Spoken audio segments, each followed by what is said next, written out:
everybody. We're back. We're back for session three. Man, it's been a blur the last couple of weeks. I've absolutely been loving the sessions, and I've been loving being part of it with all of you, actually. So I'm very excited to be back with the dream team from TimeXtender of Mel, Adam, and Gaia for session three, mastering orchestration. In terms of that, we've got a lot planned. I say we, it's always the royal we with me. I just turn up at the beginning and then quickly hand over. But we've got a lot planned. And what I'll do actually, if possible, I'll maybe get the three of you to come and join me actually, just as I'm waffling on and saying hello. But hello, team, the dream team. Hello, how are you all doing? Fine. Good to see you again. Good to Very have nice you to be here again. back. Good to have you back. We know what we're doing now, don't we? This is a smooth ship that we are running. In terms of today's session, we are starting off a bit of a recap on the last week's session.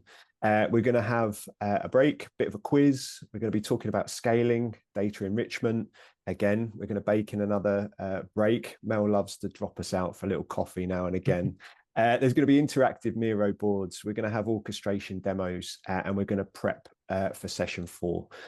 Just before I hand over to get things going, in terms of session four, actually, before I do that, we've got a certificate for people that attend 3 out of 4.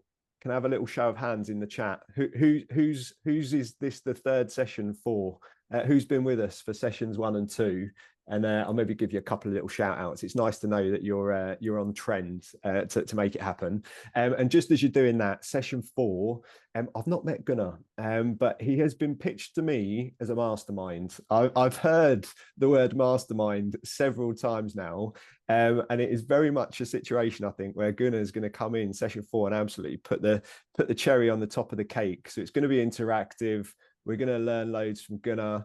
I think Adam's quite keen for us to throw a few questions at Gunnar as well, test Gunnar a little bit. So we've got session 4 planned. The thing I just need to call out, it's not actually next week. We've got a 1-week gap next week, and it'll be the week after that we have the final session. Also in that final session, we have details on how you can get your hands on a 2-week free trial with the TimeXtender platform to get stuck in. In terms of that, I'll maybe come to you first, Mel. Are you excited for today? Are you happy? Are you enjoying yourself so far? Oh, very much so. Yeah, this is the thing, right? If you've done it 2 times before, you think the third one is a walk in the park. But I actually don't know myself how this one will turn out, so this will be a lot of fun. I'm going to keep us on our toes, which exactly. is what we love to see. In terms of that, I will hand over. I think you're first up, Adam, aren't you? Yep, for this first bit. So I'll maybe get you to share your screen and we'll get going. Yeah. Adam's had a jet set holiday in the middle of these 2 sessions as well. So again, feel free to jump in the chat and thank him or give him some stick as well. But mate, that looks good. So chat is open. We love the comments. We love the interactivity. We love the emojis. If you have a specific question, stick it into the Q&A and we'll make sure we get to that as well. But if you're both happy, I'll leave you to it and get out of the way. Good stuff. Thank you. Have a good session. Thanks, Dave. And hello, everyone. It's great to be back here with you again and ready for another session. And it's always so great to see those little emojis coming up, letting us know that you're there, letting us know that you're excited for another session. So we appreciate that. It's so strange doing these things remotely where you don't really get to engage with the audience unlike you do in the real. But yeah, having that interactivity from you is amazing. So thank you for that.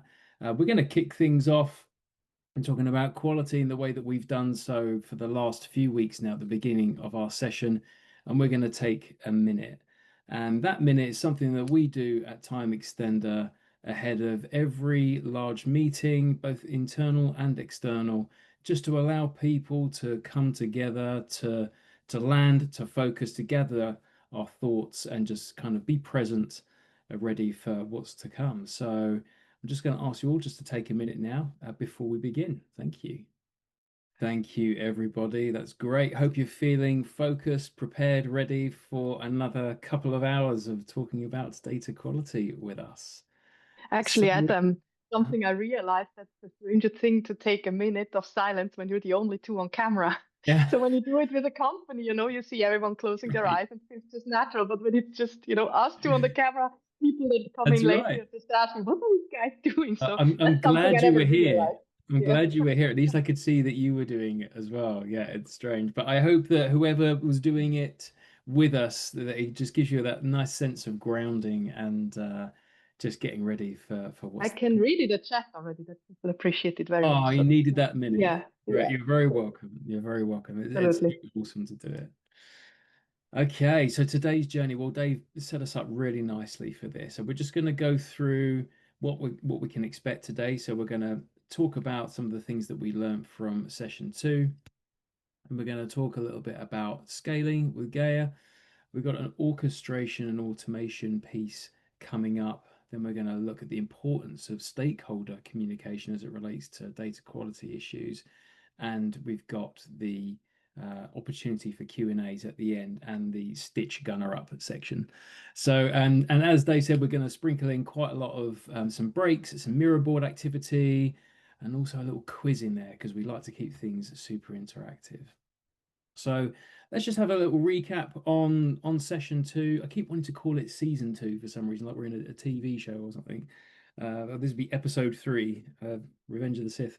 So the summary of last week, we were talking about those 7 different dimensions of data quality and how it's really important that we can always strive for 100%, but we know we're not going to really get there. Using that Pareto principle of focusing on the 20% of issues causing you the 80% of problems, and setting practical risk-based targets. And obviously we need to have benchmarks for that we regularly review and adjust them as our business needs and our data processes evolve. And we've got there the typical benchmarks, the targets next to each of those dimensions. And one of the things that we spoke a little bit about last week, but not in any kind of great detail, was awareness. I mean, we had that one Q&A question, or in the chat, I think it was, about how one of our lovely attendees can help to raise their profile when it comes to data quality. And for people who are starting out as data analysts, for example, it's great to hear from you. And awareness around data quality is quite difficult because I've had this issue myself. I always considered that if I was doing my job well, then people didn't know about issues, right? They were fixed before they became problems. But the difficulty is no one actually then knows that you're doing anything. So everyone knows when there's a problem because it affects whatever business process or however many number of people. And then you can send the email that says, hey, I found the problem and I fixed it. But with data quality issues, nobody wants to get the email about a problem they never knew they had, right? It's just not something that people can really relate to. So you end up not doing it. And so it's very difficult to raise awareness about the data quality problems, which is why having some kind of overview that you can measure against, just to see, and that other business users can see what kind of problems are actually being looked at on a regular basis, and preventing those problems from creeping into the company. And for that matter, also just bringing it to the whole team, right? And that is, the more visible it is, the easier is it to catch up the discussion and really have people having an eye on it. So it's the visibility with the email, but also the visibility of your whole data landscape, which will be a big topic of today. So it's it's the two sides of the story. It's raising awareness, but also make it visible, and so the people get more involved and feel more ownership. Absolutely, yeah, couldn't agree more. And we also looked at some use cases around that ERP legacy system that had those missing controller fields causing all sorts of problems, and the different types of approaches that we could take to fix that, whether that was to put in some kind of costly custom vendor fix or to implement another kind of rule, and the effects of that rule, whether that is addressing the actual problem or just moving the problem to someone else within the business. And we also had a look at through the story lane demo that you got to click through, a scenario of how to prevent stockouts in Business Central ERP, and then lots of great Q&As, and of course our Miro board. And we love the Miro boards. And so what we've done is we've gone back there and we've summarized our responses from some of the previous sessions. And we just wanted to share some of those with you. It might be a little difficult to see on the screen there, so I'll try and take you through it as best I can. But essentially, we asked you what are the biggest data quality headaches that you have, and the results from that were the top three were data ownership and stewardship, inconsistent data formats and silos, and data entry and manual processes. And those three issues combined were the top like 51%. And it's really interesting again what Melanie was just talking about with regards to data ownership. If anyone's ever done any kind of PCI DSS compliance or anything like that, that whole framework is based around it being more than just an IT problem, and it really does require a whole of business approach to look at. And with these kind of growing compliance regulations being introduced, assigning ownership to the correct business users, not only raises awareness, but also introduces responsibility where it may otherwise not have been considered their problem, and they just leave that to the back office people to deal with. I like actually the third one, right? Data entry and manual processes, because this will be part of the totally unplanned like this, but this will be part of the session today, where we see, that a lot of chaos that is caused is because, the users don't know where to enter the data, right? They don't have a specific place. And we're actually just redoing our, commercial piece of our data entries when we create leads or customers, and trying to really make this map the financial side. So what our finance team needs from us. And that is often like, we don't, we just have it in an Excel sheet, or we have it here and there, or we send it per email, even worse, right? So that's a lot of things and a lot of data quality issues that can be that we can actually tackle with this kind of things that are happening in the beginning of the whole data, the processes. So that's another interesting piece today. Oh yeah, absolutely. And we talked last week as well about the why, as I called it, the human condition of typos. Yeah, we make mistakes. We put things in the wrong way around sometimes. And some people put things in capitals when they should be lowercase. Sometimes people type in the date format in month, day rather than day, month, for example, and all of that leads to those data inconsistencies. So the next question that we asked you from the Miro board was, do you measure data quality in your company? And I don't know whether you're all surprised by this. I wasn't personally. I don't know what Mel and Gaia's thoughts on this were, but we had a no of 59% and a yes of 18%. And to me, those results are not surprising. And this is kind of why we're here, really, to help raise awareness about this issue. And it comes back to what I was saying about the visibility of your data quality problems within an organization. There has to be something to measure it against to know that it's there.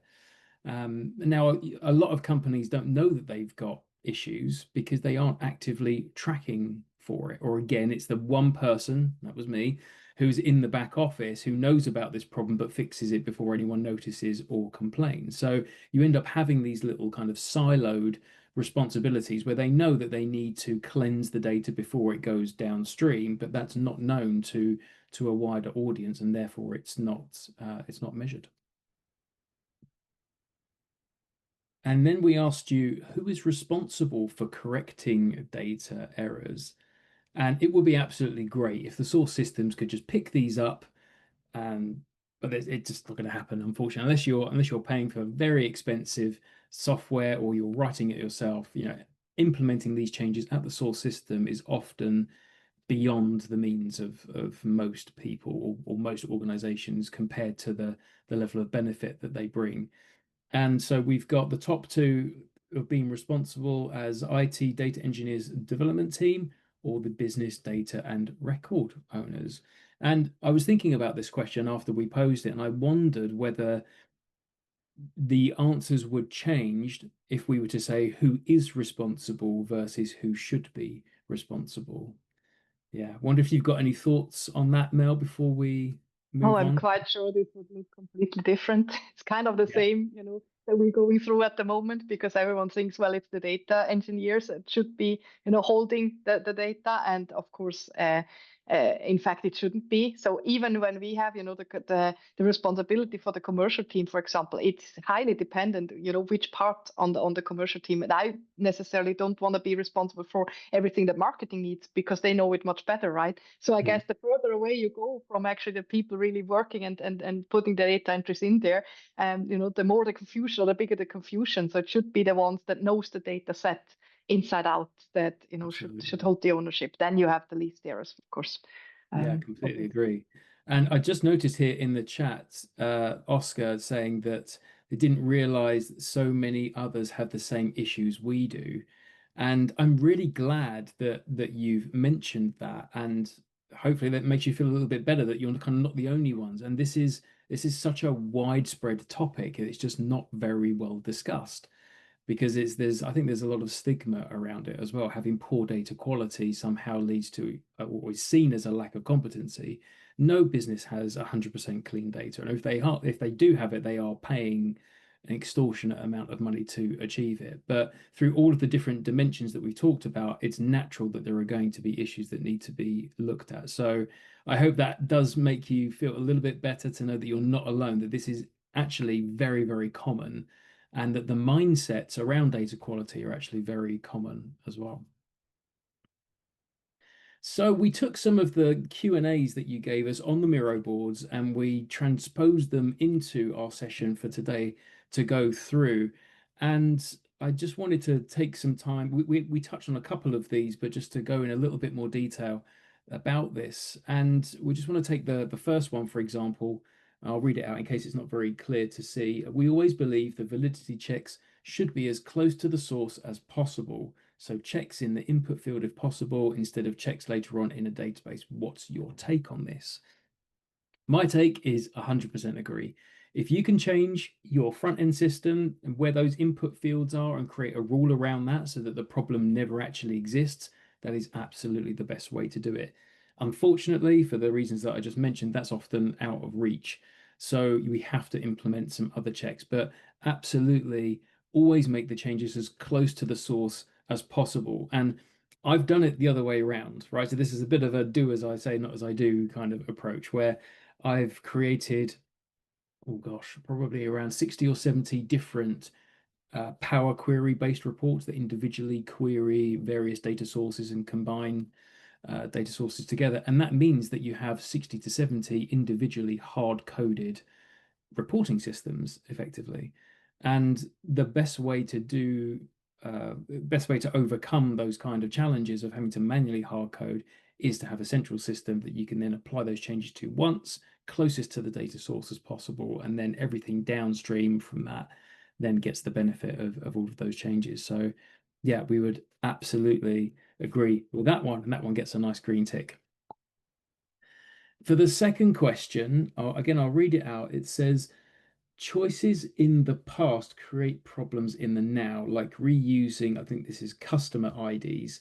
This problem was never visible until a dashboard was made. How do you fix years of reusing important IDs, or do you start clean, meaning your dashboard won't show good trends for at least 2 years?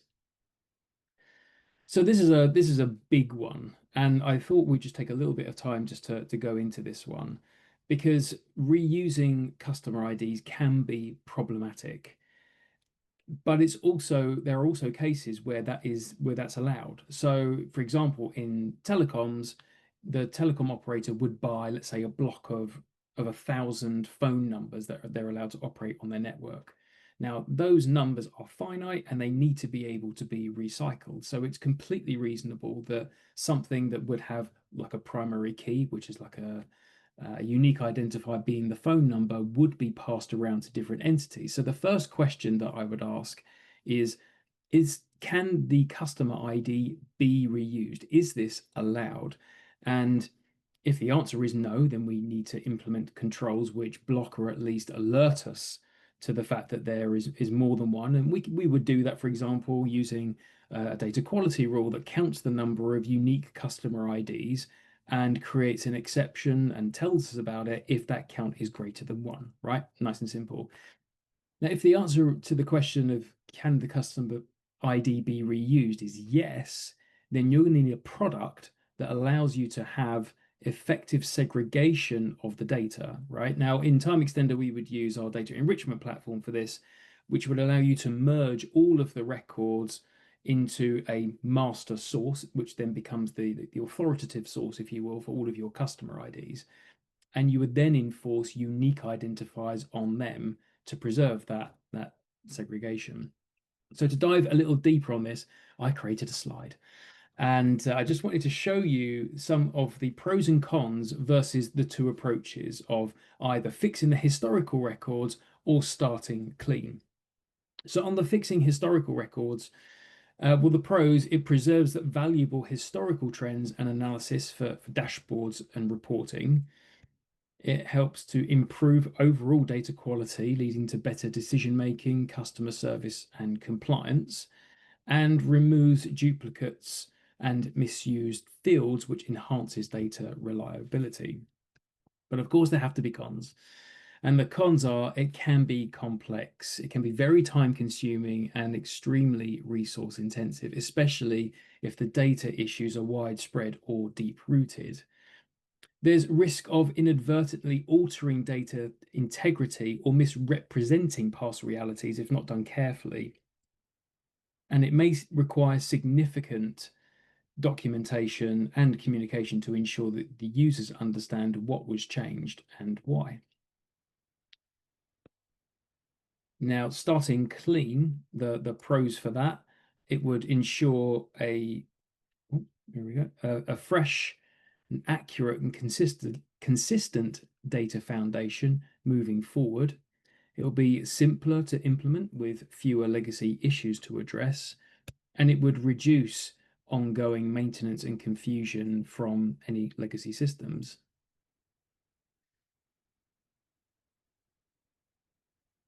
And the cons to this would be a loss of historical data trends and the inability to perform any long-term analysis for at least 2 years, so until enough new data is accumulated. It may disrupt the business processes that depend on those historical records, and it could lead to gaps in reporting and insights, which would ultimately impact decision-making and planning.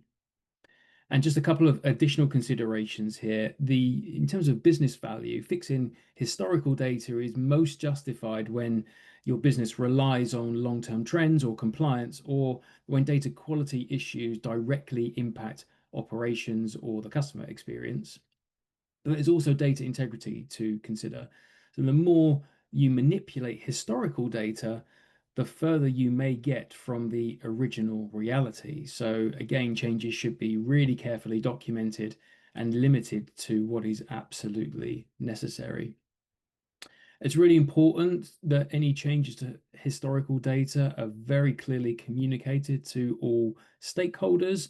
And ideally, you'd have some kind of robust data wiki page or some other documentation mechanism to preserve the context and rationale for future users as to why this has been done, especially if people are going to be looking at a system down the line and they need to be aware of all of the changes that have been made to make sure that they can incorporate those into any future implementations they're looking to put in. And finally, the hybrid approach. So some organizations choose a hybrid strategy, cleaning only the most critical historical records while starting fresh for the new data, and then clearly segmenting the legacy versus the new current data sets. And what I'm going to do next, if I can find my slide, where are we? There we go. So this one is done. And the next question that we have was, what if a field becomes mandatory via another action later in time? A phone number is not mandatory until a customer decides to order something that requires sending a text, for example.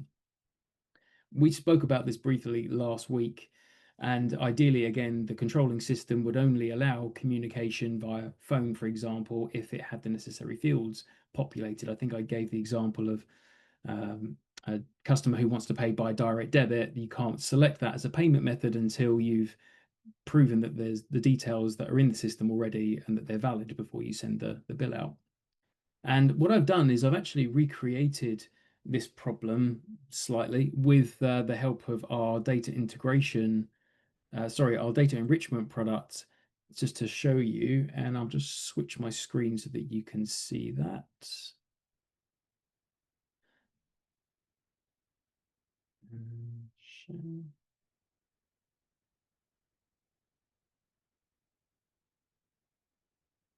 Okay, so here we are. We're going to, this is my data set that we were using last week. So I have a preview of that. So we've got lots of postal customers, lots of email customers. And what I've done is I've just created a rule called invalid postal customer. So let's say, for example, a customer is currently set to receive their invoices via email and they want to change to postal.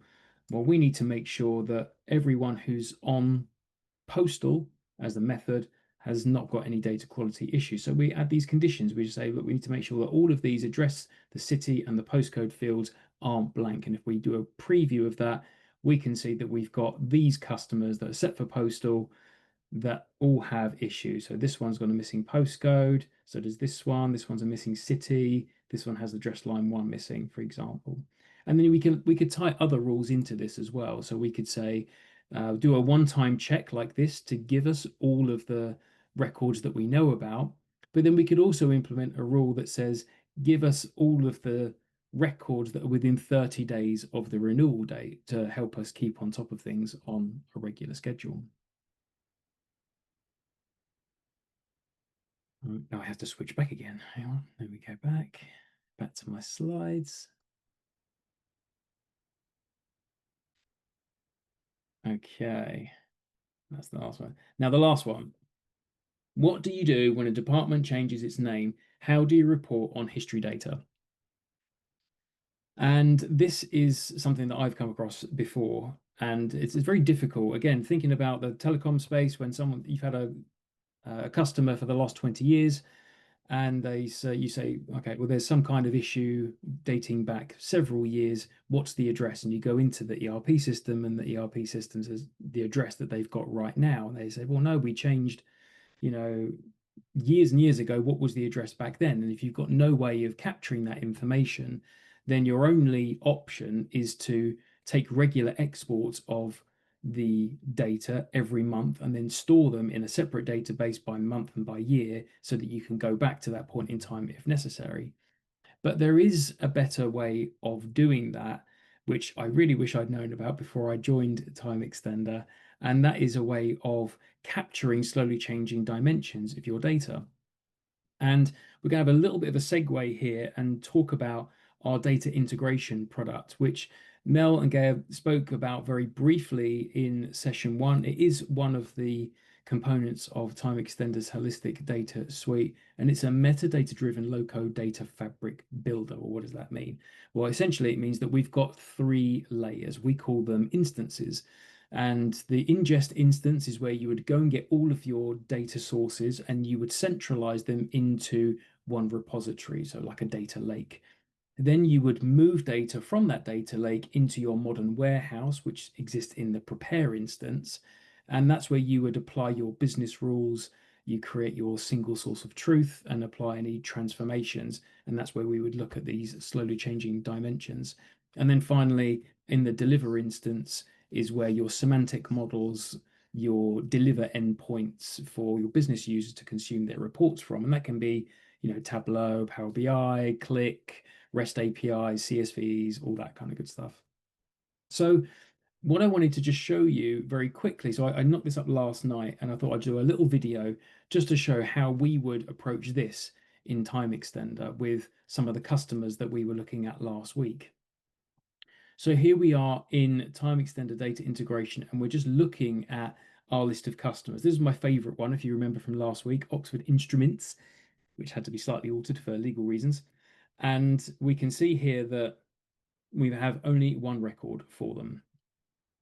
So I'm just going to close this record and take you to the source data for this, which is in our data enrichment product. But first, let's have a look at the history settings that I've enabled on this table. So I've said that the unique key is the customer key, and I want a new record every time there's a change in customer name. Okay. So let's go into data enrichment, which is where our data is sourced from. And here is our customer. And I'm just going to change the name from Oxford Instruments to Oxford Extrements. Let's hit save. It's the small things that make me smile. And let's go back to data integration. And now we're going to go and get a full load of that data again. So we're in the ingest instance at the minute. So we're now just going to go to the source system, say, give me all your data, and let me reload it into my data lake. That will take just a couple of seconds. That's done. And now we're going to go into our prepare, the middle instance, and we're going to say, go and get all of your data from the ingest instance. Now we have our orchestration product that will do all of this for us automatically, but just to show you the steps for the purpose of this demo, I'm doing them manually. So that's complete. Let's go look at that table again. Let's go find Oxford Instruments, and I'll just do a quick copy of the customer ID and use our query tool, where we can just write some SQL here that allows us to filter the rows and look just for that customer. And we can see we've now got 2 customers, 2 rows for the same customer ID, one Oxford Instruments, one Oxford Extrements. And if we now scroll to the very far right-hand side of this table, what we're going to see is some really helpful fields. So the far right, SCD, so slowly changing dimensions, is current, 0 and 1. So we know that the record that is active is the one that has the 1. And then we've got the SCD from date and to dates. So we know very, very quickly which is the active record and at what point in time the previous record was valid as well, rather than just, hey, this one was just an old record. So using that really simple feature, which is available for everyone within data integration, it can save weeks of manual processing, trying to figure it out the other way around like I did, and give a really great historical view for all of your auditing purposes as well. So I hope that that helped to answer that question. And it was really good to get all of those. And yeah, I hope that you'll keep them coming so that we can answer more of them. Actually, really good for me also. I didn't know we can do this. Thank you so much. Oh, you're welcome. Great, I learned. I said when I first joined TimeXtender, I said, I wish I'd known that TimeXtender existed before, because it would have saved me so much time having this product and this functionality that's just there and takes seconds to configure. So oh, I remember that, and I thought you just tried to be nice, but actually now when I hear all these stories, I start to believe you. that's right. Okay, well, we're going to take a break, and in this break we're going to do something that we've not yet done in these sessions, and we're going to give you a quiz. Now, don't worry, this is not, I know that Mel's the teacher here and she does love to, you know, put people through exams, but it's not going to be one of those. This is not a proof of learning exercise. It's not going to, you know, really count towards anything. We just wanted to add some questions to see if you've been paying attention, really, and to see, you know, if what we've been saying has been sinking in. So we're going to take a 15-minute break, and I'm going to ask Jess if she'll be so kind as to put up the quiz for you. Look at that. Amazing. So we've got here 8 questions, and if you could grab a coffee or take a bio break and then just go through those questions, then when we come back in 15 minutes, we will go through the answers together. Also important maybe to know, because I have always a teacher eye on it, we won't see what you answer. So feel free to just try it out, log in the one you find is most accurate, and then you can see if it was right or wrong then at the end. But it's simply for you just to check how much you remember from the first time. Have a good coffee break. We'll see you shortly. Thanks, everyone. Hope everyone is feeling caffeinated and hydrated, ready for the next part. Excellent. Maybe you've got your fancy coffee. There's no espresso for you, is it? Not today. Good stuff. Good stuff. Yeah, I actually meant to say, my bad. I actually meant to say we'd take 10 minutes and then do 5 going through the next few answers. But I think, yeah, if people have got their thumbs up, I'm thinking that we might be good to go. So, Jess, may we have the answers, please? Wow, look at that. That's amazing. All right, so we'll just quickly go through these. We're not going to, like we said before the break, we don't have any visibility of your scores. So we'll just go through them and see how we all did individually. So which of the following is not a key dimension of data quality? The correct answer was C, profitability. Question number 2, what is the main purpose of data governance? The correct answer here was B, to ensure efficient and effective use of information through processes, roles, policies, and standards. Number 3 was which indicator best measures the completeness of a data set? And the correct answer there is A, the percentage of records with all mandatory fields populated. Question number 4, what is a common business impact of poor data quality? The correct answer there was B, revenue loss. Number 5, what is the best way to ensure accuracy in your data? The correct answer was B, validate data against trusted sources and regularly audit data. Question number 6, which of the following describes the uniqueness dimension in data quality? The correct answer there was B, no duplicate records exist in the data set. Question number 7, what is a typical benchmark target for consistency in data quality? The correct answer there is C, 90 to 99%. And finally, question number 8, what is a recommended first step when assessing data quality in an organization? And the correct answer was B. So, like I said, we don't know what your scores are. If you would like to put that in the chat and tell us how you did, that would be great, but please don't feel compelled to do so if you're not comfortable. Jess, if you Kind could of a take mean stuff. So it's as a panelist, you cannot answer them. So I got an incorrect on all the answers. I So I did guess I need too. to Yeah, revisit the first question. that's right. Very Oh, good. Well done. Okay, we've got wow. some great Great. scores coming in. Oh, wow. Oh, my goodness. Well done, everyone.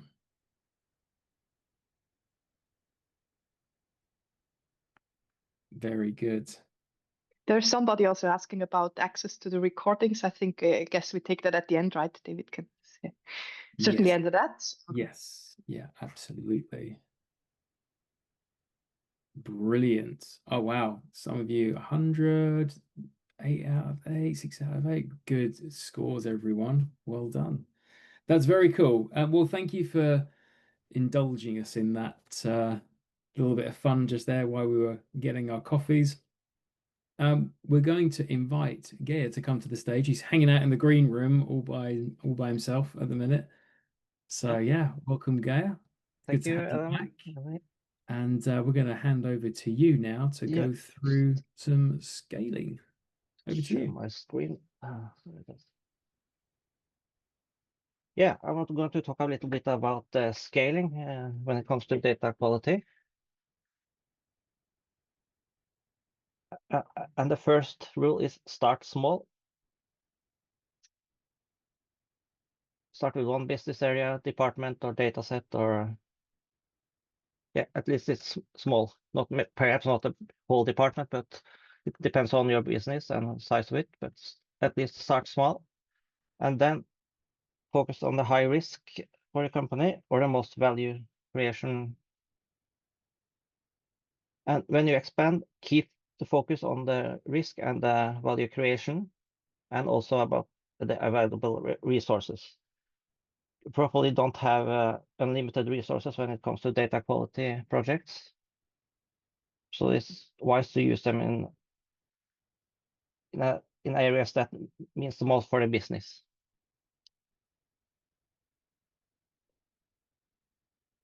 So to get good data quality, it's important, or at least a good tool for data quality is to have a unified metadata framework. So you can see all of the data together. Like you have lineage, where you can track the data from the sources all the way to the reports and the end users. And you could have create automatic code generation that uses best practice and optimized error-free code that uses that metadata to create that. This will create fewer errors and more efficient workflows. Consistent data definitions across departments. It guarantees that all will work on the same data and everyone will trust that data. And we also have role-based access controls. That's more a governance thing, but it's also important when it comes to data quality. I will show an example of that soon. So what could a data lineage look like? It could look like this. On the left-hand side, we have the source of the data. On the right-hand side, we have the end product where the data is used, and we can if you have some errors, we can track back through the workflow and see where data is merged and combined or split, or easier to find where the problems occur, and that's very easier to fix it. This is a little bit small, so I have this video from TimeXtender that you can see better that the data is flowing and what's happening to the data on the way. And also, an important thing is that you can make reports for all of your data elements, all tables, all columns, all transformations on the way. So, and the role-based access control is always important, maybe not so important in the data quality, but the part of the role-based access control or access control in general, when it comes to data quality, is that not that people can see data that they shouldn't see, but the part for data manipulation. So if you have people that don't know a system and go into it and accidentally do something wrong with the data or delete something, if fewer people that can do that, the less chance for errors. And also, if a person from finance suddenly do something in a customer database, for instance, he don't know how to use that system where the customers are used. So it's easy to make mistakes that a person that use that data, for instance, for support or marketing, they know how to use that system. And I'm going to talk about something most companies are using for either master data, data mappings, or other homeless data. And that is a really good tool for a lot of things, but it's not very good for having good data quality, and that is Excel. I think almost everyone works in a company today with data uses Excel for something, but for data quality, it's really bad. So why should you avoid Excel when it comes to data quality? It has poor data integrity and validation. It does not enforce strict data types or validation rules. So it allows the users to enter incorrect or inconsistent data, like putting text in a date field.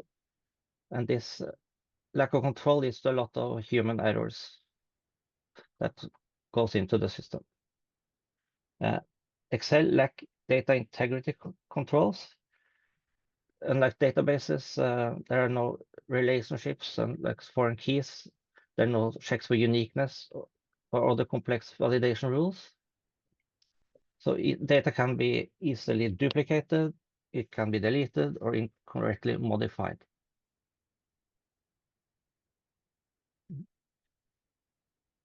And also, Excel is also bad at collaboration and version control. It's not designed for multi-user environments.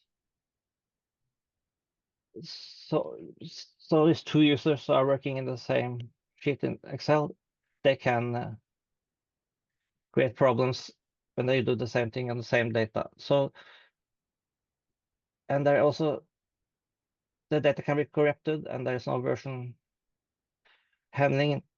And change tracking in Excel. So better to use another tool for this to avoid the human error again. And we have the security and access weaknesses. It has no robust security features. This is important for more sensitive or regulated master data. And Excel is really bad when it comes to backup recovery and disaster recovery constraints. So that data can accidentally be lost if for file corruption, system failures, or someone deletes all the data. And also Excel is bad. It's a labor intensive because it has no automation of let's say, and if the data grows, it's very time consuming to update and keep it up to date, so it can be outdated and incorrect records. Yeah, I think there's some really good points there, especially about the collaboration controls and the security weaknesses. And Microsoft have done a good job of improving some of those aspects. So you can have now multiple users in the same workbook, for example. But the change tracking, for example, I think I can't remember what the metric is. I think they say you can track the last 500 changes or something like that. But some of the time it just doesn't work. And so it's not a reliable control.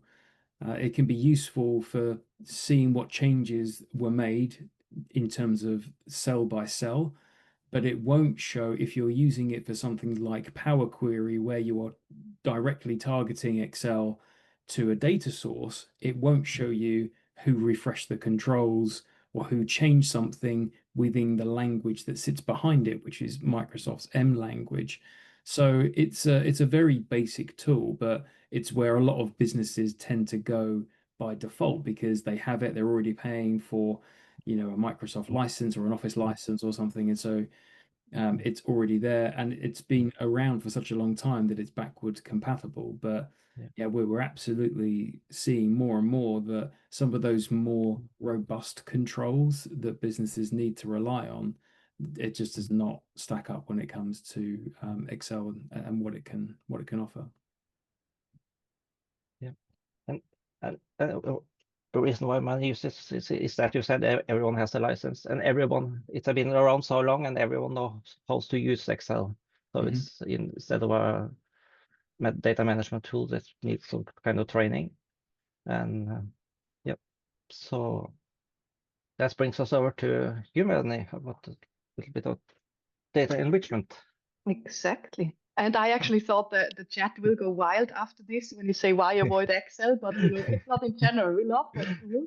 It's just in regard of data quality. There are some things to consider, and I absolutely love it. So I take over the share, hopefully, and actually, by talking about it, it just happened to us basically, last week. So in our company internally, we had a new KPI that we want to measure. Right, all of a sudden we figured out, okay, it would be very good for our marketing team to figure out what exactly, which. Okay, now I can share. Sorry, before I start talking. Geir, can you stop sharing? Oh, stop. Oh, sorry. No, okay, super good. Glad I'm talking. Here. Okay, great. Super. Can you see that all right?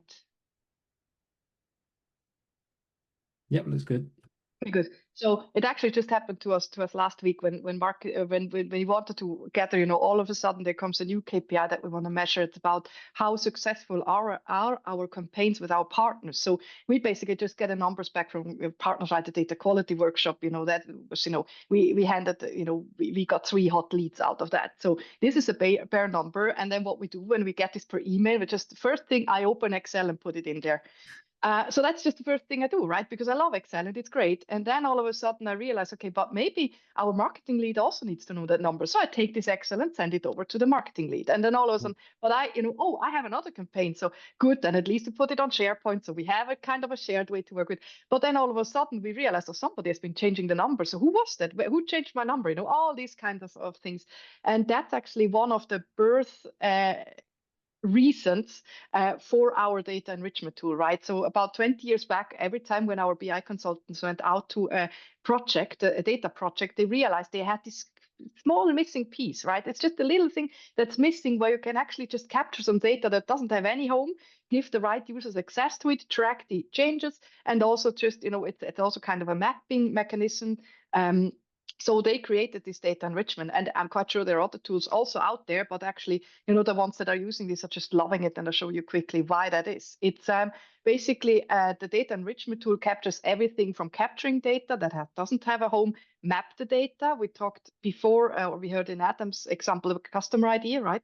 Or the Q&As map to that, like, where do I create this golden record of the customer ID where actually the most important users have access to it and they can see it, and where do I map this thing nicely together, do some fuzzy mapping things. And then also sometimes you all of a sudden need a new category, you need a new tag, you just want to enrich your data in some way. So that one is done in our TimeXtender Data Enrichment tool. And it's basically, it looks a little bit Excel-like, it serves the same purpose. Excel was our big a tool to look at, but there's just certain ways that you can do, especially when it goes to access control or ownership, that you can basically move the ownership away because you can give users basically down to each row, access to the tables. And then also it takes your audit, so who has been changing what, which has helped me a lot in my previous example. So when we talk about the data capture, it basically just landing everything in there in a staging table, right? You can land area from APIs, flat files.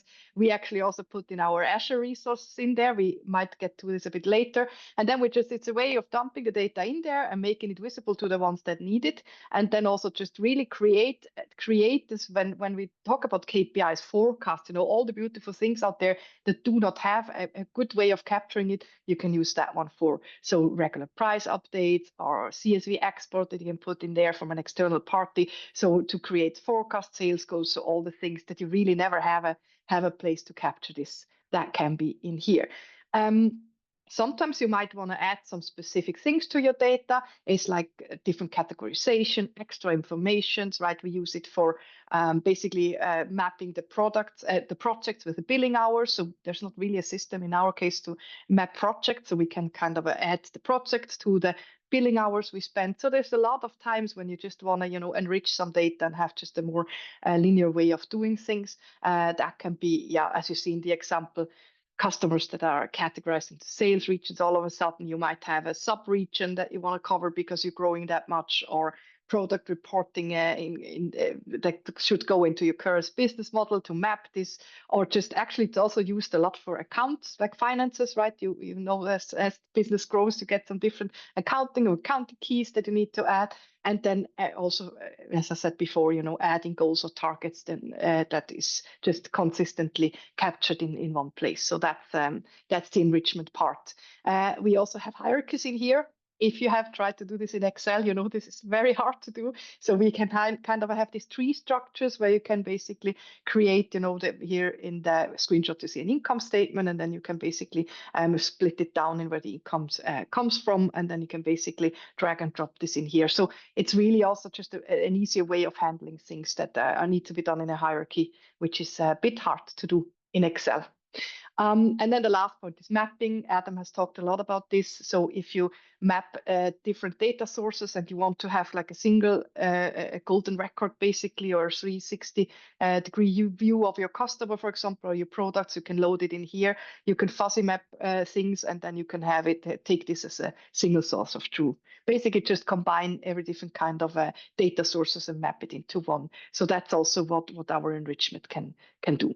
And it's really, as I said, just has been done out of the need of to create this data projects and be more efficient in this. And that also shows that there's actually very often a need. You wouldn't believe how many times we are meeting customers that still, have some Excel somewhere and nobody has really an idea of where it is, who changes what, and when it needs to actually go into the data flow to get onto the report. So this is just a straightforward way to do this. Yeah, that's just quickly, basically another view on the table, on the product table, where you can see, you can basically enrich the data with dropdown. You can look up into other table, but I don't want to go more into this. It's just basically to show you that, sometimes tools also are created out of a need.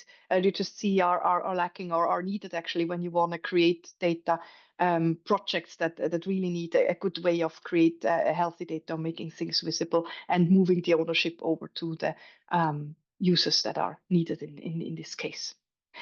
Handing it over to Adam. Thank you very much. Good to be back again. Okay, let me share up my screen. And oops.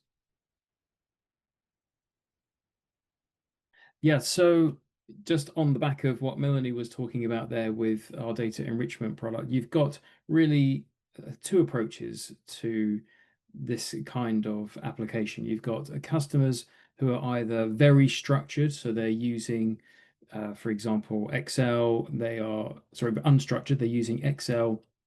They're using lots of hard coding, basically not dealing with things at all. They're just dealing with things on a case-by-case basis, not having a real plan in place.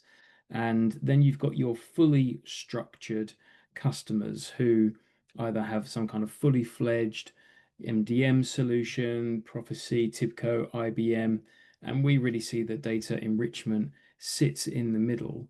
And there are some, again, I love I love a pro and con list. So I just thought I'd give you a couple of these. And it's quite self-explanatory, really. The unstructured pros are the cost. And we were just talking about that a minute ago with Excel, that people already own the licenses. So it's cheap. It doesn't cost them anything extra. And to a degree, it's also customizable. And you've got that familiarity to it as well. But the disadvantage is it is very hard to maintain. Like in that example I was giving earlier, where I created like 60 to 70 different reports, every single one of them has to be managed individually. That then leads into it being hard to govern and hard to move ownership to the right people, because a lot of the time, going back to the Windows NT days, this would all be on some kind of, CIF share or some kind of pool directory. Now they've come away from that and gone to SharePoint and OneDrive, which is great for collaboration. But if you have something served out of somebody's OneDrive and they leave the business, then it creates a problem. They have to keep this repository of reports open. And what that also does is it increases technical debt, right? So when you have lots of bat and ball exchanges like Mel was talking about earlier, where you have something that you want to send an email for, you attach an Excel spreadsheet to an email, you send that to someone, they make a change, they send it back. So you've got several versions of the same thing, and then someone makes a change but not to the live version. So all you're doing is adding to this kind of idea of technical debt, and that just creates opportunities for quality issues to creep in. On the structured pros, they are very controllable, like highly configurable. The ownership is really very clear because those built-in mechanisms are evident. But the disadvantages is they are very costly, both in licensing and implementation costs, and they are very slow to add new things to the process if you need those. It feels like we only just came back, but we're actually going to take a short break, but with a Miro board, because we love a Miro. It's not a real break, actually. It's not more a an real active break. break. That's We right. love our Miro boards, A right? pseudo Shall I break. share quickly to show what we're doing? Yeah. Share. Perfect. Okay, good. So we have been, of course, again, very creative with our Miro boards, also in regards of coloring. So Can you see that? So because this was so well received and we got so many nice answers, we decided to do another round today. And Gail has prepared this lovely orange. So you also see we bring our brand color slowly into the game. So today's session is orange. So, and we would like you just, meanwhile we take, 5-minute quick break in regards to looking at the mirror board, if you would please answer the first two questions. So one is mastering TimeXtender Orchestration, which is basically in our session today. We would like to know what tools do you use for any data that is not really captured anywhere. So, I see some of you have already been active here. Great. Wow. And then I actually didn't post it intentionally yet, so but some people still have it. That's good. And then just take the one on the right-hand side to tell us what type of issue that you experience. So Geir has lovely prepared this yes thing, so you can just grab on and put it into the right, sector, which you think, like what type of issues that you experience with data. Is it data loss, invalid data? So all the things we have been talking about before. So if you would give it just 5 minutes to go wild here and do it, please only take these two because the next two will come afterwards. And I quickly post this in the chat also, so everyone has access to this.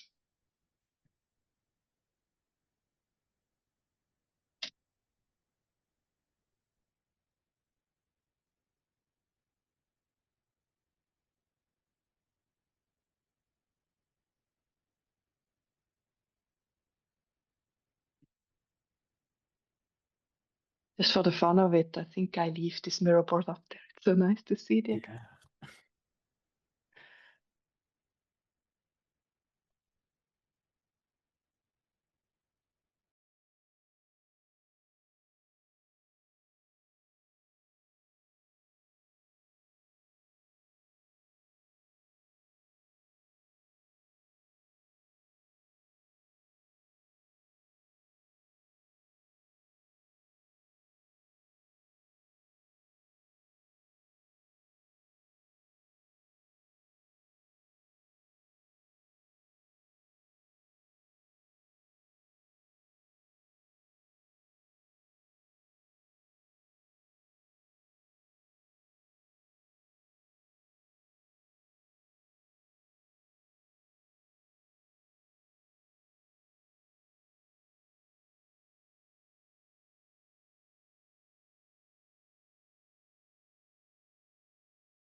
I just see there in the chat, we've got someone saying instead of all of the above at the very bottom, it would be more interesting to have a none of the above field.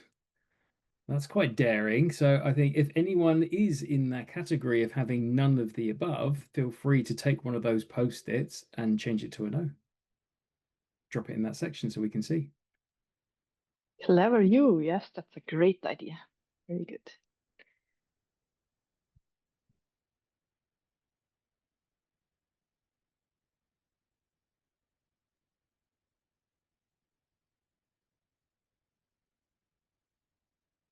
I think we're almost at 5 minutes, and I see some very brave ones are already visiting the number 3 and 4 that we plan to do after.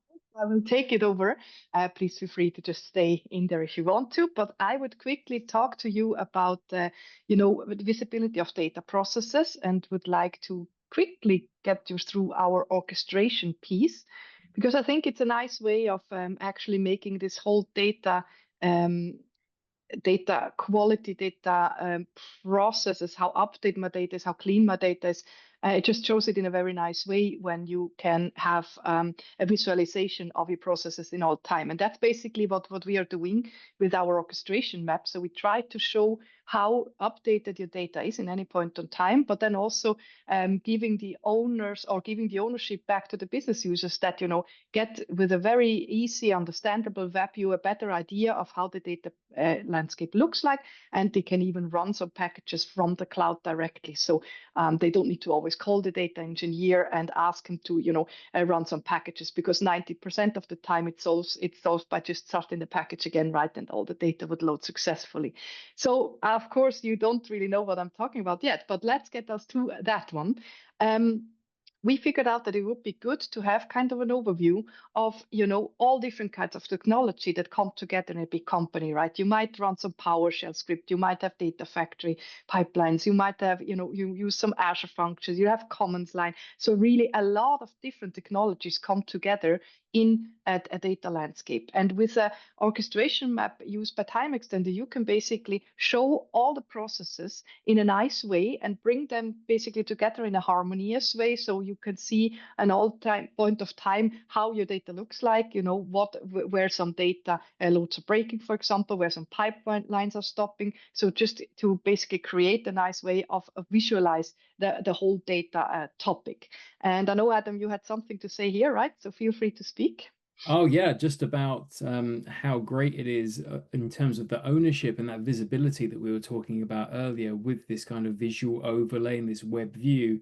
It removes some of that responsibility from your back office teams. So it means that your finance teams, your CFO, say for example, who has a board meeting on a Wednesday morning or Wednesday afternoon, and Wednesday morning they want the last figures to be updated. Well, rather than having to go to the back office team and say, hey, I need you to rerun the whole pipeline again and refresh these reports, they could go into the web view and use, in a controlled way, be able to restart the processes that are relevant to refresh that data without needing that back office expertise. And that makes it a really powerful tool, because your back end engineers will be controlling what they can do, and they will make sure that that's done in a safe way, but it just removes some of that responsibility and allows them, people in the front there, the CFO and the finance people, what have you, the business users, to be able to have a little bit of control of it themselves. And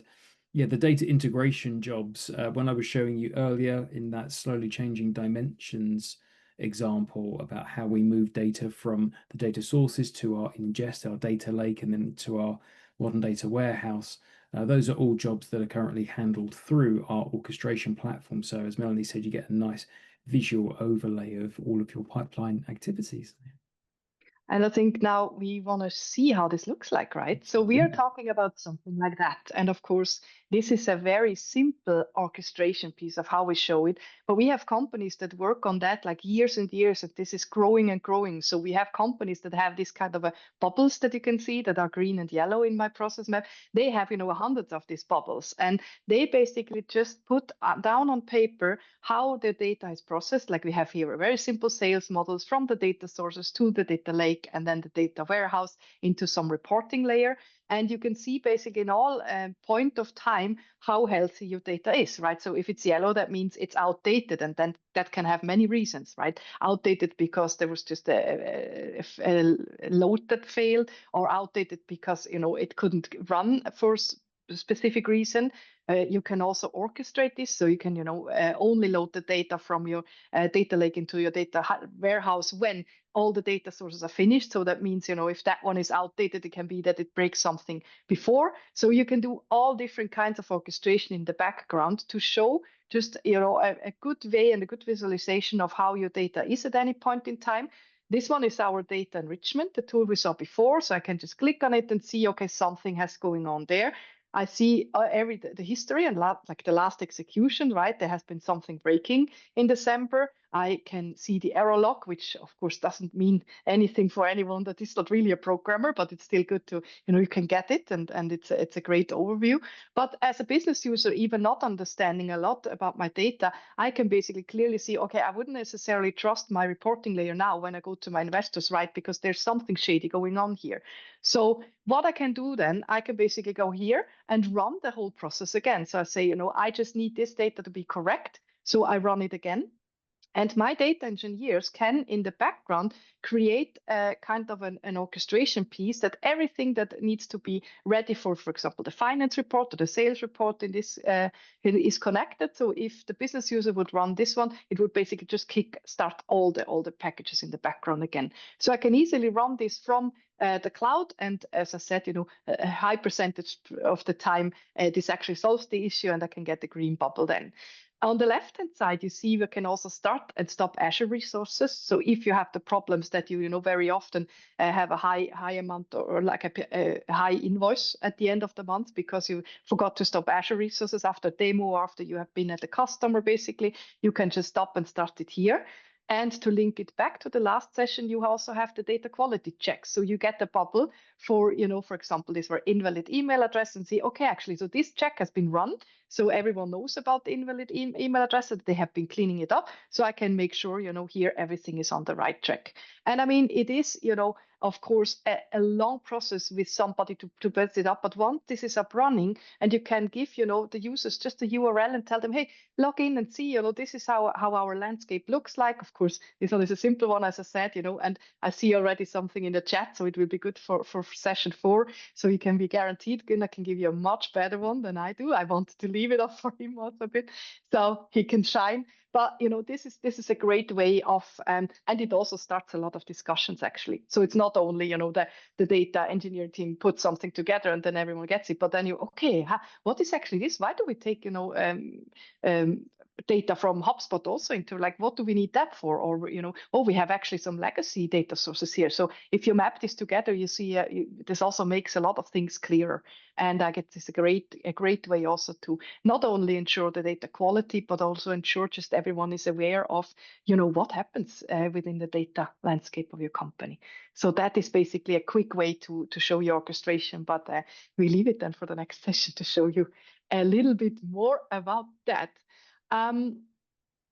We would really like you, talking about the next session, to take now, let's say 5 minutes and create on the Miro board just a free, have it here. Seems to be I have a lot of stuff open. Let's just pick it here. So we left it basically up for the last piece of today. There is one other question that I see somebody or a few of you are already answering. So if you have time, also take a look at what the company uses for automation. That's just for us interesting to know, right? But the last piece is actually, what would you like to see in session 4? And we haven't told Gunnar yet that we will, put that much pressure on him, but he's really one of the core persons when it comes to data quality and governance, because he not only has built the solution or had been the founder of this orchestration and data quality piece, but he has also been out there for 2 decades now, talking to customers, and really he has seen much more than all of us together. I might just say in that regards, and I think this would be great. So use whatever you have still in question left. I saw some of them already in the chat, but here is your piece. Just go we leave it. I think we give you a bit more. Let's say 10 minutes, and we come back in 10 minutes and just put on there whatever you would like to see in the last session. Very good.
I see some great ideas coming in, and I'm quite sure, like talking about real life examples, Gunnar is the best man for this, definitely.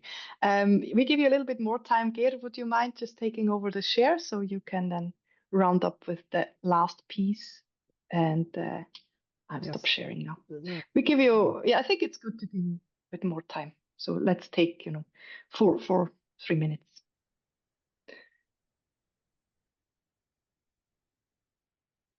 Okay, I see this is coming to an end. I mean, we leave this open anyway, so this will be open until the end session. And I would say it's safe to say you can, also put on some ideas later today. So we will not lock this down.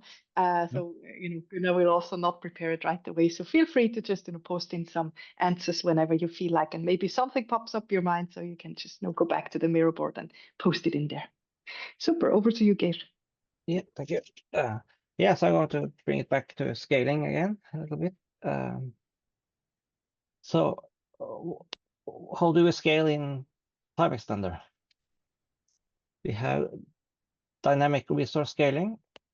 That's the automation of scaling up and down Fabric or Azure resources. You scale up when you have peak usage periods and scale down when you low demand times. Yeah, we have automated automated pausing. TimeXtender Orchestration can automatically pause services that are not in use. That prevents overuse and reduces cloud cost optimization. We also have trigger-based execution. That will mean that the resource-intensive tasks can be triggered and run only when they are needed. We also have automated data ingestion and incremental loading.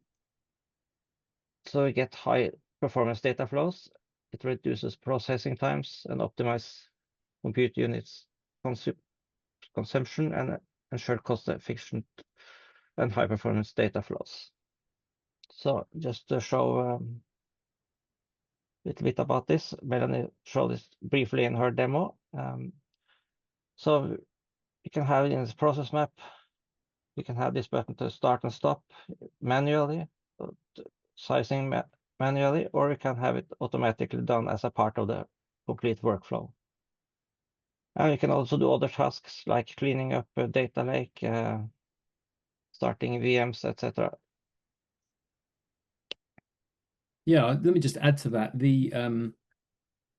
So what we're talking about here, for anyone that's not maybe familiar with it, is Microsoft Fabric. That's one of the elements that we're looking at here. So if you are familiar with Fabric, you'll know that it works on a capacity model. So you'd have a Fabric capacity that's of a certain size, and that capacity has to be running in order for you to be able to query your data and update your reports. But the cost of doing that can be really quite expensive, especially if the capacity is left running the whole time. And when you have pipeline operations like we were talking about earlier, with getting data from your ingest into your prepare and then into your deliver, which we support on Microsoft Fabric, that can be very costly, especially when those jobs run overnight. So what we can do with our built-in orchestrator tool is we can target that infrastructure within Microsoft Fabric, and we can automate the scheduling of when that capacity runs. We can size it up to a larger capacity size, to a larger SKU before all of these pipeline jobs run, and then we can lower the capacity back down again.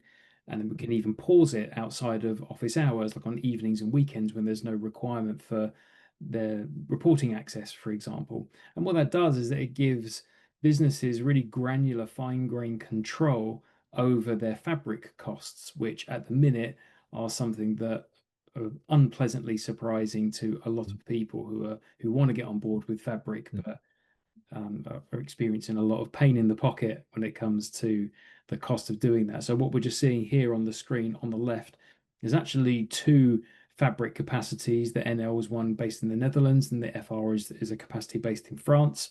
And you would use a very simple web-based view traffic light system.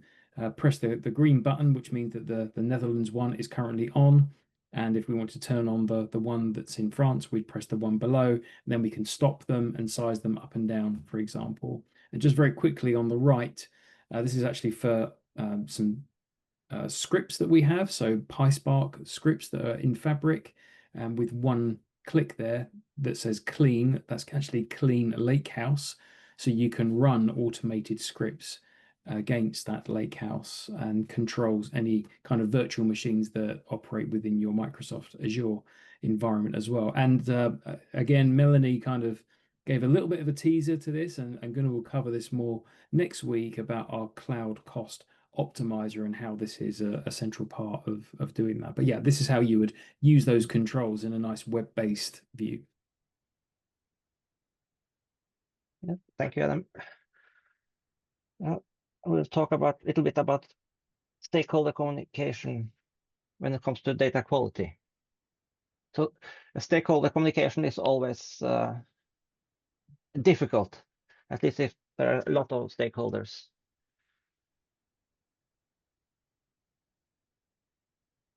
So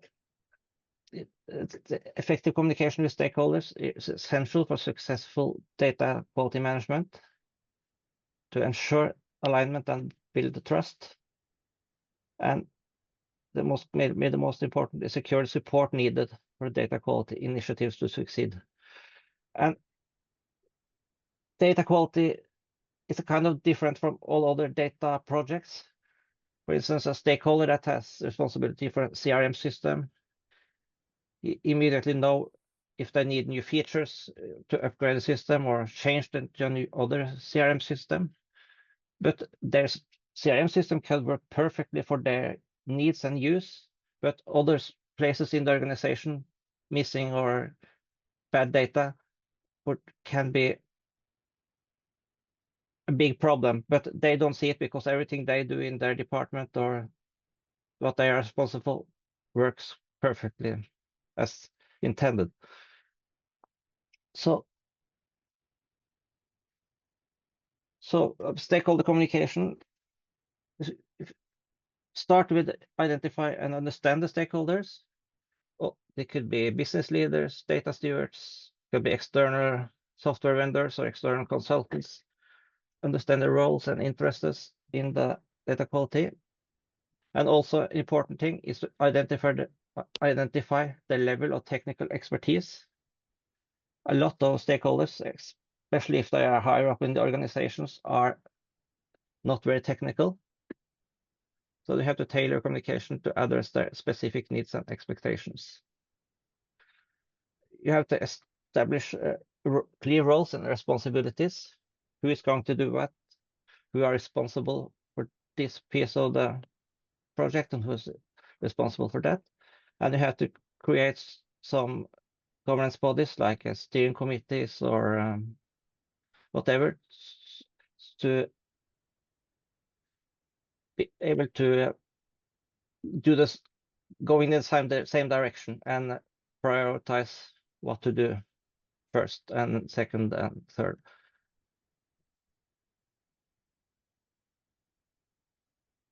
And then it's the language.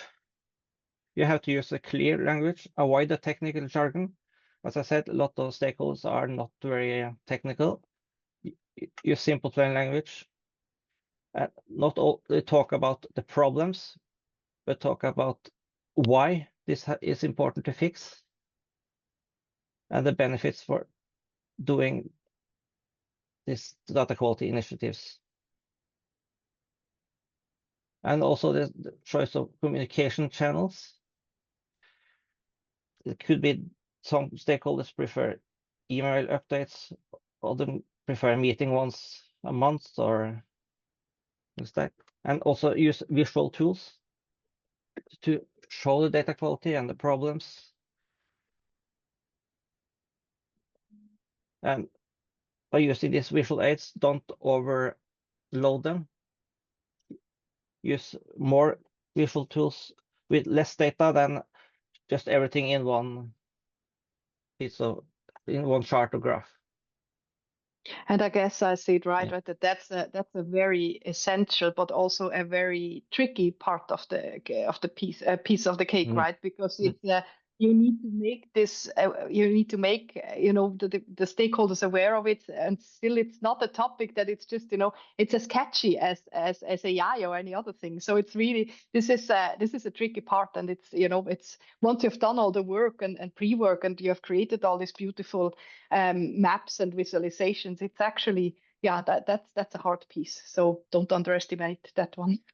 I think that the avoiding technical jargon is an especially useful point to make as well, because you're trying to get stakeholder engagement, which means support.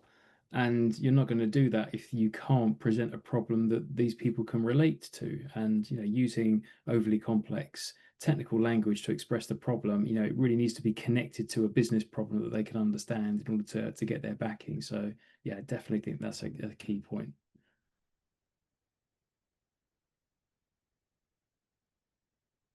Also very important to have regular updates for the stakeholders to keep them informed. It could be, depends on how often that is necessary. It could be once a month or once quarterly, and also have reports and send out information when it's needed, when there are milestones or challenges that people need to be involved in. And it's also important to encourage two-way communication, let the stakeholders ask questions, share their concerns, provide input, and important to demonstrate how their input influences decisions. Stakeholders likes to have kind of power, to show power, and see that they can take the honor for things. Even though you do all the work, that's important to keep the stakeholders engaged. And as I mentioned a little bit earlier, focus on the solutions and the business impacts rather than the technical issues or why this workflow is not working or it's duplicates in that system.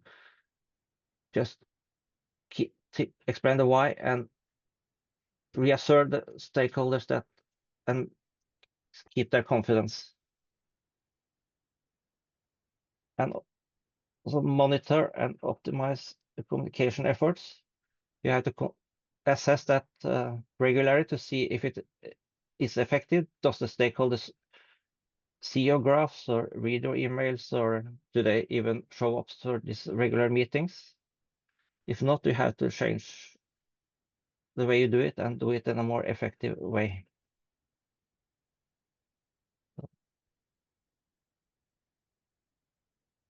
Awesome. Yeah, I think that was everything about stakeholder communication. Great, thank you so much for that. I think at this point, we'd really love to invite Dave back onto the virtual stage to join us. Hello, there he is. You speak his name and he appears. Hi. I'm back. Mate, I'm so conscious at the minute. I've got these new glasses. They're the Ray-Ban Meta ones, for those that are geeky out there like me. Nice. And the slight problem I've got is I've put the lenses in that turn dark if it's sunny. And sometimes I'm in meetings and they start to go shades, like I'm wearing shades in a meeting. So I'm not that guy. So if they turn into sunglasses, it's not sunglasses indoor. Man, you guys are brilliant. Like, I just love it. I think I've probably said that a few times now. I know I was telling you guys before we joined the call, but super interactive. It's weird watching that Miro board, isn't it? Like just seeing people working together, it makes you feel good. I suspect, Adam, maybe you've been on there putting a few bombs for Gunnar. Yeah, I feel like you want some tough questions, don't you? Might be a few booby traps in there. Log on afterwards and get it going. So I've seen a couple of emojis popping up, mostly laughing emojis at me, apparently. But if you could in the chat, maybe set it to everyone and just say, quick thank you for everybody, or drop us an emoji or whatever. It's been another fantastic session, and I'm very much looking forward to session 4 in a couple of weeks' time. In terms of the Q&A, there is a couple of questions in there. We'll fire through them, but if anyone has any extra bits, do let us know. Russell, you are guaranteed to be in the UK. Thanks, quite informative. That is the most British thing ever, isn't it? It's a bit reserved, Russell. Come on, man. We're looking for more energy. So, Rosemary, thank you. I've got used to seeing you guys every week. I don't know what to do when it's finished. Jokes aside, thank you. So yeah, we'll have some social media followers off the back of this. Plenty more coming through now. Thank you for another very interesting session. Thanks Diego, thanks to you guys. Diego sent us a private message. Thank you, Diego. It makes it feel even more dangerous. Perfect. In terms of the questions that are there, we've got a couple. I'm actually going to start with the question from Fafina. Fafina's question is, can I ask which programming languages should a data governance analyst know besides SQL? I'd be good to get your take on that. I think as technologists, we always have to learn the latest things and stuff like that. Does it come down to knowing the latest languages, or is it more about a way of thinking? Do you need more than SQL? What's your thoughts on what people out there should be learning and what would be most valuable? So I say ladies first. Mel, do you want to go first? Or do you want me to take it? You're much better suited to answer that. I wouldn't take it. There's a couple of things that I'm thinking of. Firstly, is you don't need it, because it's more about the awareness of these problems and being understanding of the business impact that they're having. I think that's probably the most important thing. And a lot of these, sorry, my phone's going off. A lot of these kind of problems are fixable through low code solutions like the TimeXtender products, and that's what we're all about. You know, we know that implementing these rules can be super complex, and so we create tools that are very simple in operation so that we do all of the heavy lifting, all the complex coding behind that. But if you did want to get into some languages, SQL is great. Everything runs off of SQL. I would suggest maybe some Python, especially if you're going to be getting into anything to do with Microsoft Fabric. Maybe some M code if you're looking at anything Microsoft Power Query, because that's the language behind your Power Apps. And maybe even some PowerShell could be quite useful as well for some of the automation pieces. So yeah, those would be my go-tos. I love that, and I think a takeaway for me there is that it is the underlying principles, isn't it, and the way of thinking as much as anything else. So yeah, thank you for that.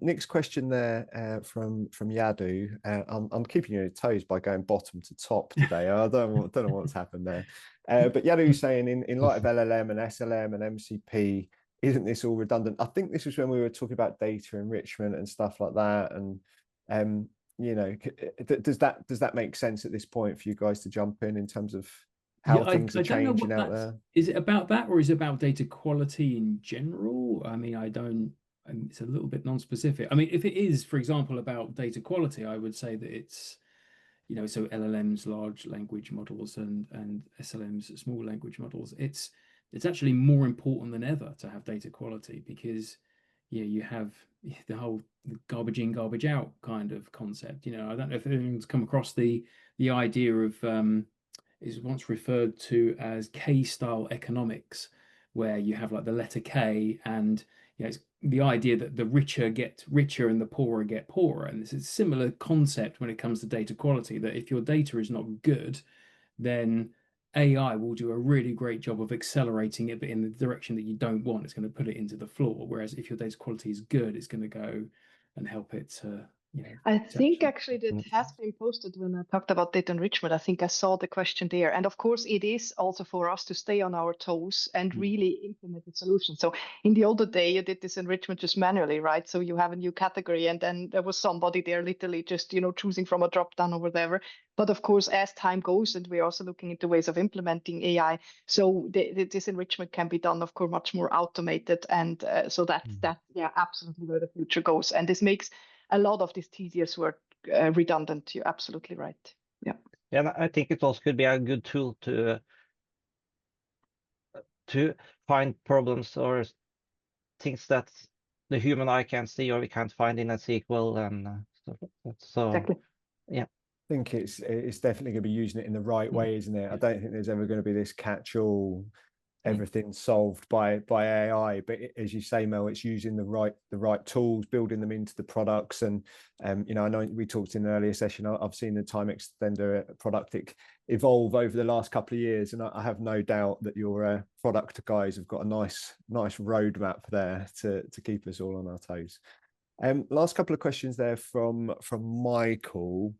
This was quite early on, and I guess it's more of just a talking point rather than a specific question, I guess. But Michael was basically started by saying, I would never change original data, rather than make a table used to translate. And I think you came to a little bit of that later on in the session as well, Adam. But what's your kind of view on sort of tracking these changes and all that type of stuff? Completely agree. If you can get away with not doing it, don't do it. I mean, there's something to be said for the fidelity of data, you know, and we really ought not to be changing historical records for that very reason, especially now in a period where governance and compliance is so hot. You know, going back and changing those kind of things is actually really problematic. But where this originally came from, if we think about the example, it was only found because of a data quality issue, and so you know it's about what the business decides to do in order to fix it. But yeah, and there's no catch-all right answer or wrong answer. But if you are going to change it, just be really aware of the impact of that. Have it really well documented, very well communicated, and make sure that you limit the scope of change to only what's absolutely necessary. Fantastic. One thing I've personally enjoyed, I don't know if you've been the same, but I've recognized a few names in the chat and on the Miro board and stuff like that. So again, I'm starting to build a picture of who's out there, Mel. I think you're the one that absolutely loves this the most, aren't you? That the people are joining along with us.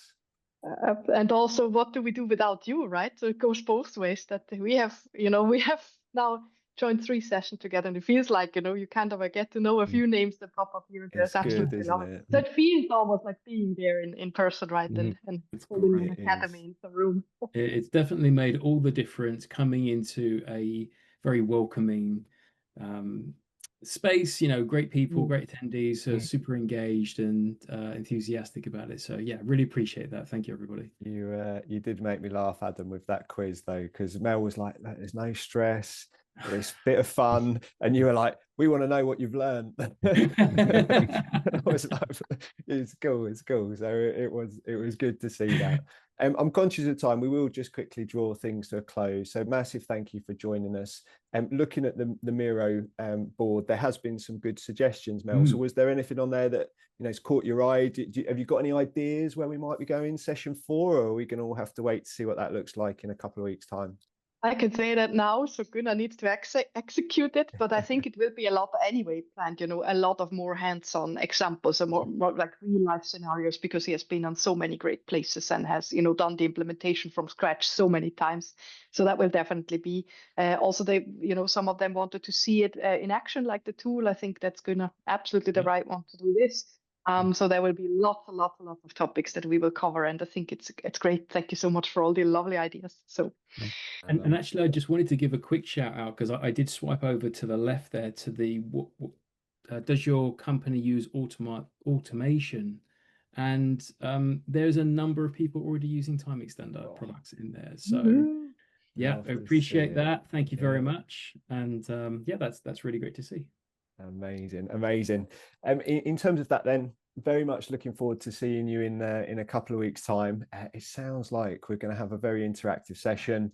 There's lots to look forward to. Obviously, certificates will be loading, so we'll be keeping an eye on who joins. We have that 2-week free trial offer, which is going to be announced in that last session. We have the main man, the mastermind, Gunnar, and we're going to throw some really tough questions at him and get hands on, which to me sounds like loads and loads of fun. So in terms of today, Gaia, Mel, Adam, thank you once again for being so much fun and so loving and sharing to the community.